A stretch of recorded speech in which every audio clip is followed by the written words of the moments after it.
This is the craziest thrift store I've ever been to. That's crazy. This is really embarrassing. There's a bunch of people out here looking at me. This is the worst. I hate this. I'm starting a sneaker collection with just a $20 bill by buying and selling sneakers that I pick up at thrift stores. Let's do it.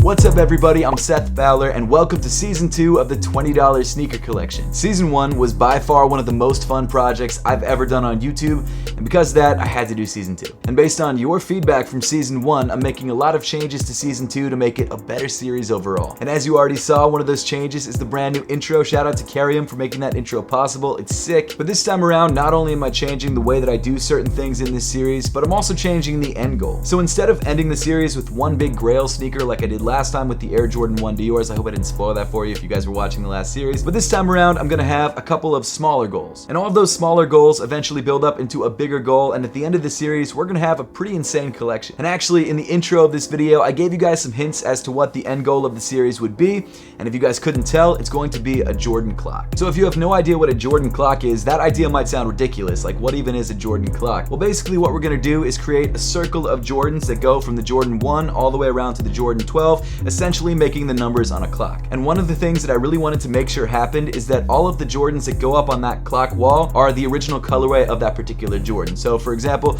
the Air Jordan 1, we need the Air Jordan 1 Chicago. Now I'm not saying in the meantime we won't fill up the clock with other Jordans that we find, but as we go throughout the series, I'm gonna be replacing the Jordans that are on the wall with the correct Jordans, hopefully in my size. By the end of the series, we will have a full clock full of OG colorway Jordans. And also, just to clarify, they don't need to be the original release of the shoe, just the original colorway, because if we're going for the original release, we're gonna need like 1985 Jordan 1s, which are like $20,000, and that's not happening. We tried to go for a $20,000 pair of sneakers last time, and that didn't work out, so. And my reason for doing it this way is, one, because I feel like a Jordan wall clock would be sick, especially if it was in all OG colorways. Two, I'd really like to have a visual progress meter of how we're doing in the series, and that Jordan wall clock will provide that. And three, it gives us a bunch of little goals to kind of work towards so it never gets stale. Like the last series, we'd have points where we had like $5,000, we couldn't buy the sneaker that we wanted, but thrifting also got kind of stale because we'd end up only making like $20 to $40 per episode, and then adding that to $5,000 would not really help the total that much. So this is the way we're gonna do it this time around. Let me know your thoughts in the comment section down below, but I've been thinking about this for months and I feel like this is gonna be a really fun series. Also, I wanna give a huge shout out to the person who inspired this series and the previous series, and that of course is Retro Rick. He has a very similar series called the $10 Game Collection where he thrifts games, and it's super cool to watch. And if you guys wanna check him out, I've made sure to leave a link to his channel in the description below. But before we actually dive into the brand new $20 sneaker collection, I wanna give a huge thank you to the sponsor of today's video, my sock company, Apothecary. Now, I'm not gonna give you guys a whole spiel on Apothecary because if you guys are subscribed to the channel, you already know.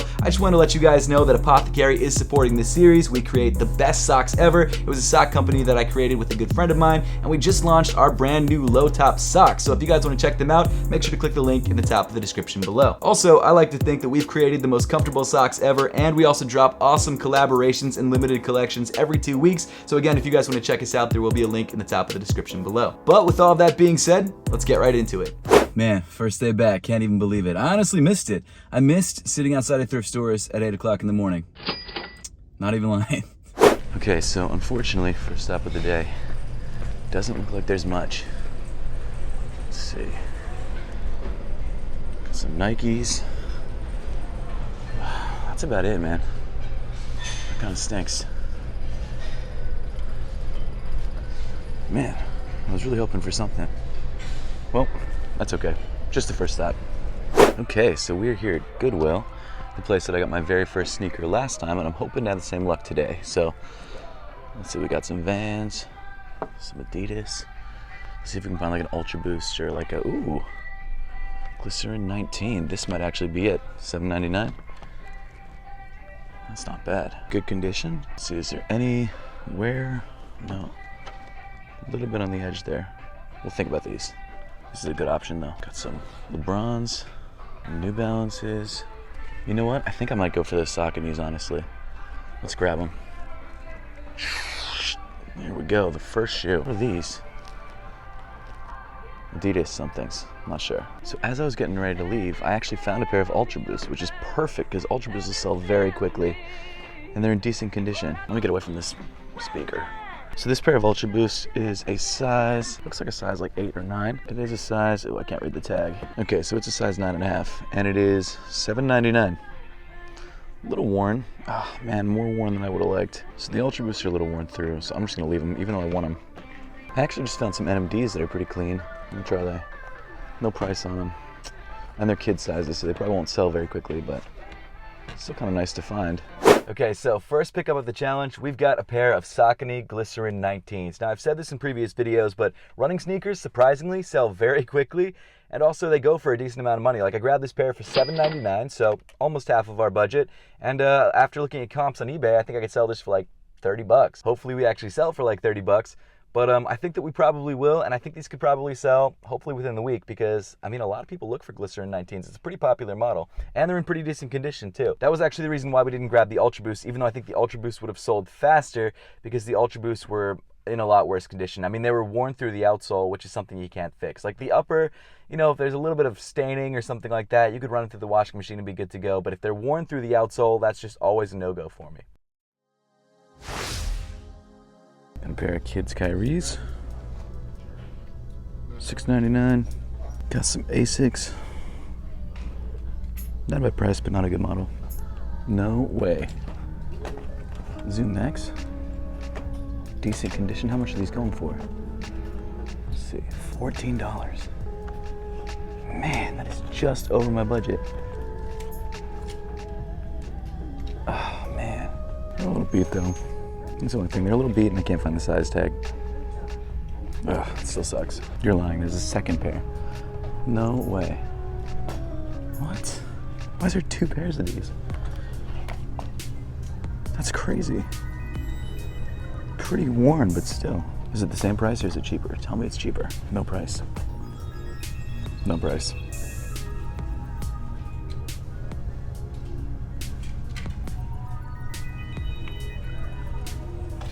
So that honestly was worst case scenario. I can't believe that I found 2 pairs of Nike Alpha Fly, Vaporfly, Next Percent 2s, whatever they're called, for $14.99, or I'm assuming $14.99. One of them was labeled $14.99. The other one wasn't, but it was basically the same exact shoe, so I'm assuming it was also $14.99. And not having enough money to grab either of those shoes really sucked, because I know that both of those shoes probably could have sold for at least $30 to $40 each, maybe even more if they were in better condition, but definitely a bummer. And it's crazy because last season, this never happened once. There was never a point where I found a pair of sneakers that I really wanted and I didn't have enough money. I don't know how that happened. That was just, I guess, dumb luck. But literally in the first episode of season 2, we find a pair of shoes that we can't afford. And it's actually 2 pairs of shoes that we can't afford that would have been awesome. It sucks, man. It really sucks. The one thing that I guess I can take solace in, or the one thing that I guess makes this a little bit better, is that both shoes didn't have size tags. So I had no idea what size these shoes were. I couldn't find their sizes anywhere on the sneakers. And that would have made it very difficult to list them on eBay.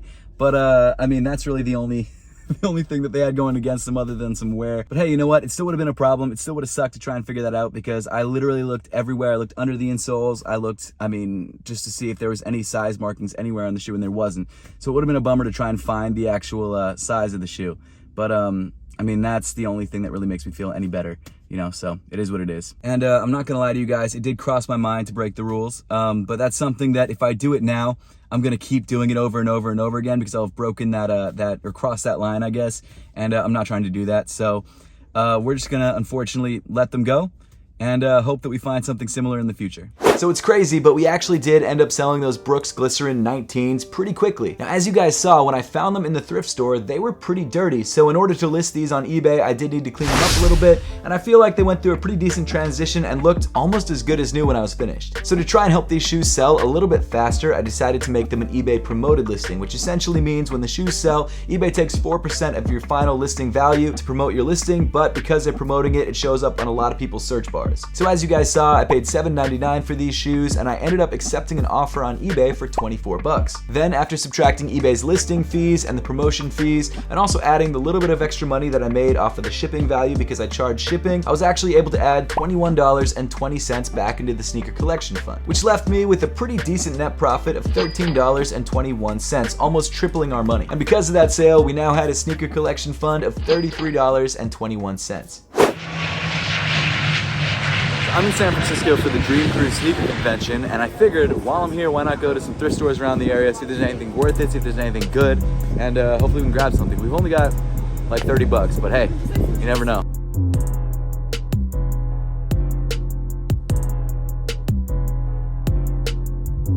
Unfortunately, it looks like these shoes are tapped out.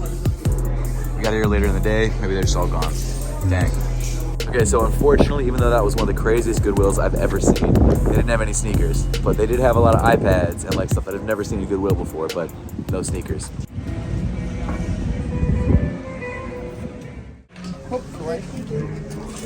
That's crazy. What'd you find? Seafoam SP Blazers. Yo, Supreme Air Maxes. That's crazy. This place is crazy. So much heat here.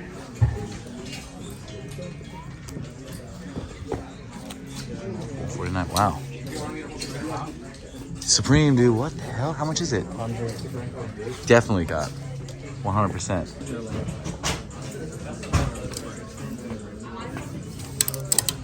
This is the craziest thrift store I've ever been to. It's not really a thrift store, but it's kind of a thrift store. But they just know what they have, so they price it accordingly. But it's still crazy. You really need to go to the Philly one. I'm going to. That's crazy. That's insane. $2.99, $3.79. Wow, that's nuts. This is crazy. I'm finding everything. Wow. Can't even believe it. But everything's, you know, priced at about what it goes for, but still crazy. What? No way.